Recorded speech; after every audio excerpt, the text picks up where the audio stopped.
Good day. Welcome to Councilor's Corner, and today I have with me Charla Robinson from the Chamber. She's the President of the Chamber of Commerce, and we're here to talk about the budget and businesses, etc. Charla, before we even get into the budget, let's talk a little bit about businesses and how they sort of make their living in the city, because there's an impression out there from the public that thinks that small businesses, and I don't include Resolute or Bombardier, small businesses are making money, they got tons of write-offs, they can go on trips, they got all this kind of luxurious lifestyle. Could you give us a little indication of what it is like to be a small business person in the community? Absolutely, and you're right. Small business owners, it's probably one of the most challenging jobs that you can have is to run your own business, because even though you're working for yourself, you're actually working for everyone. You're working for your customers, you're working for your banker, you're working for all the other, your suppliers, etc. And it comes down to you to make the decisions, to do the proper things, to ensure that either if you're employed just for yourself, that you have money to support your family, or that if you have employees, to make sure that they have money to support their family. So there's a lot of pressure in being a small business owner, and sometimes I talk to many small business owners as they're really just getting started. They'll talk about how they haven't been able to take a paycheck for quite some time, and they're digging into their personal savings. They're pulling out their retirement savings because they need to keep their family going until their business gets going. And often it takes 4 or 5 years before a business becomes profitable. So it really is a challenging endeavor, and entrepreneurs are really the blood of our economy, and some pretty strong people. So we're so thrilled to have them in our community.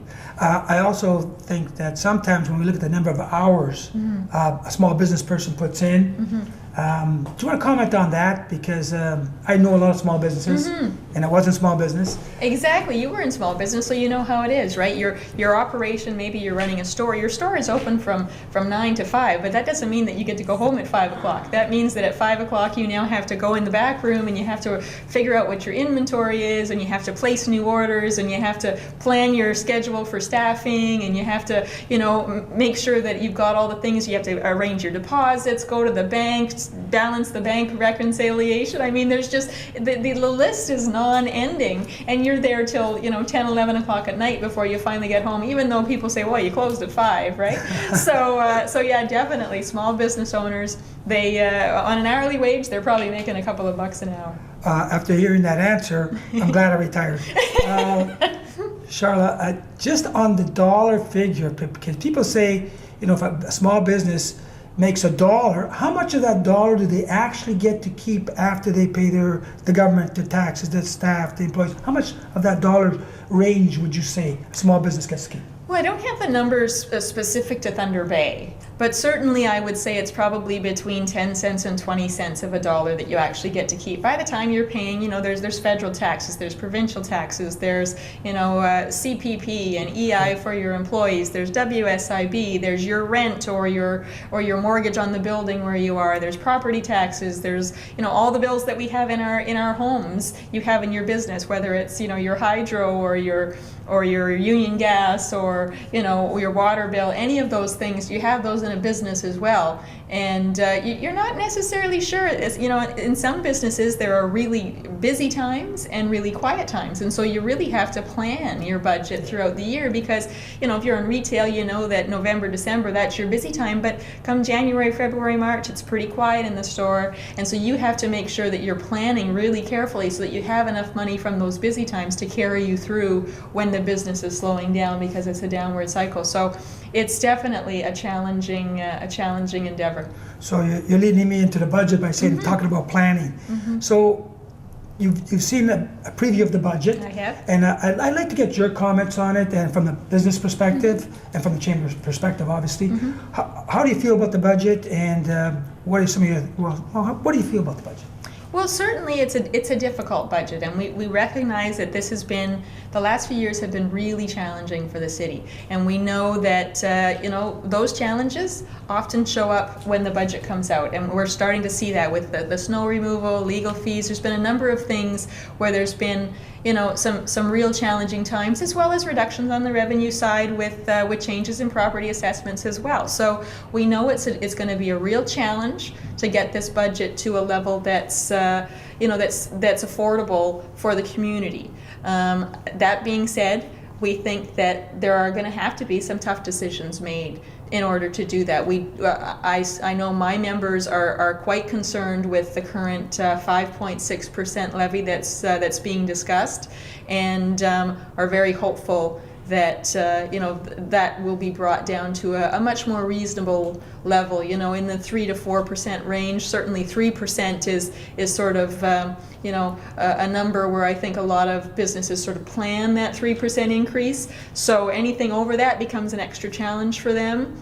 But that's what we're hoping to see, and we know there's going to be some tough decisions made around the council table. And I do know that the Chamber is supportive of a core review of the city's operations. Do you want to comment on that at all? Yeah, I think it's important for citizens to understand what we're talking about. So the Chamber for a number of years has been asking for an external core services review. So that would mean that you would bring in an outside expert who would go through the city's programs and outline what programs is the city required by the province under the Municipal Act to provide, and then what services are they not provided or required to provide to citizens.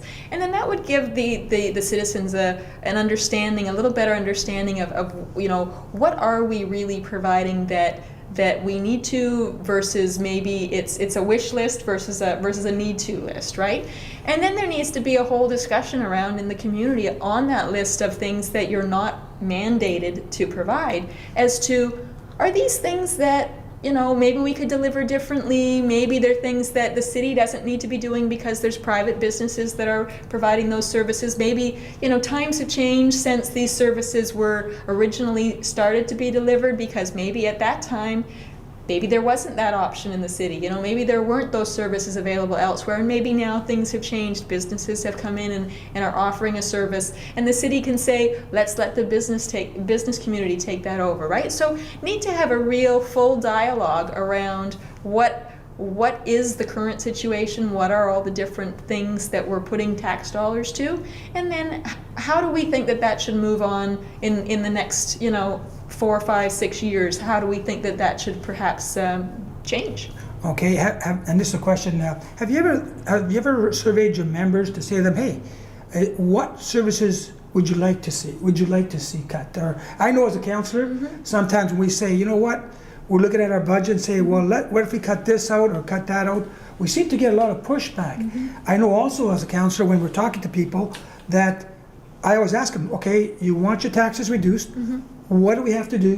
What would you like to see reduced? And a lot of times, they don't seem to want anything. How do you feel about that? Like, people have to make a decision at some point. Yeah, well, certainly our members are telling us that they very strongly believe a core services review is a good step in that direction. Me looking from the outside, I hear lots of comments, same as you, that you shouldn't do this or you shouldn't do that.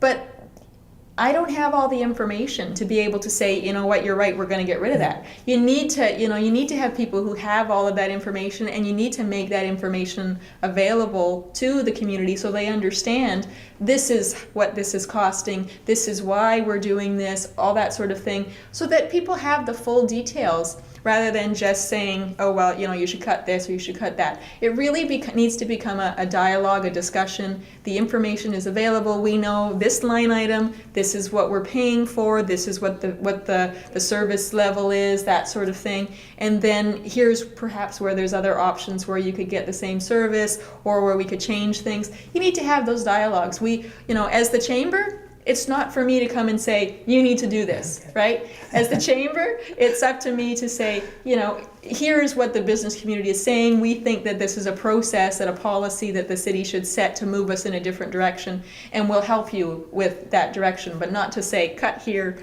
spend here. Yeah.